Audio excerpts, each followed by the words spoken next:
soldat Louis, en garnison en Picardie. Décembre 1914.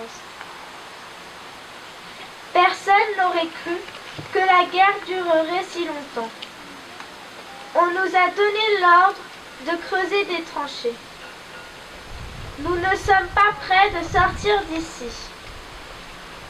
C'est mon deuxième Noël loin des miens. À la caserne, au moins, on avait chaud et on dormait dans des lits. Ici, c'est difficile de fermer l'œil. Entre les rats qui nous mordent et les morts qui nous hantent, je dors très peu. Je ferai peur à maman. Je suis crasseux. J'ai une barbe maintenant et j'ai beaucoup maigri. Mais au moins, je suis encore en vie. Aujourd'hui, nous sommes réunis devant ce monument aux morts afin de commémorer l'armistice du 11 novembre 1918 qui mettait fin au combat de la Première Guerre mondiale après 4 années terribles faites de douleurs, de larmes et de drames quotidiens. 2014 n'est pas une année comme les autres.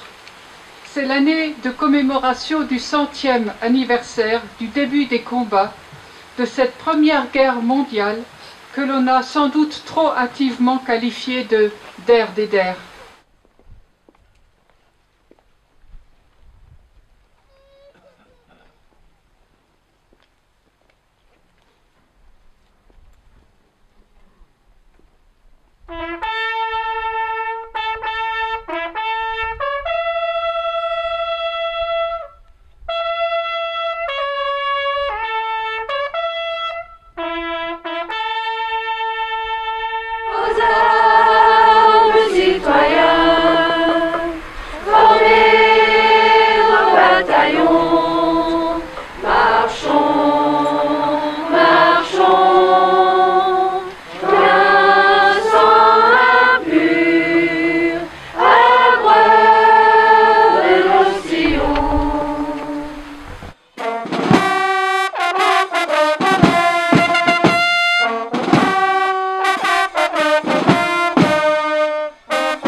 De la nation et pour le service rendu à la France. Cette exposition a ceci de particulier qu'elle se compose de photos et de cartes postales de la collection privée d'un certain nombre d'habitants de Holzheim. L'exposition est enrichie aussi par certains interviews d'habitants qui ont évoqué les souvenirs de guerre de leurs pères respectifs. Elle retrace donc la vie des poilus du village de Holzheim et de leurs familles durant ces 4 années de guerre et met en valeur tout le lien qui les unit aux habitants actuels.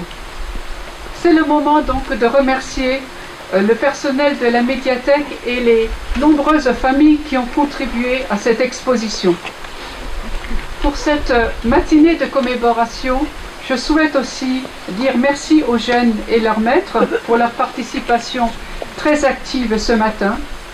Merci aux associations, les chorales Sainte-Cécile et Accroche-Cœur, les sapeurs-pompiers, la fanfare, les représentants des anciens combattants, le curé de Holzheim, l'adjudant-chef de la gendarmerie de Geispolsheim et les élus.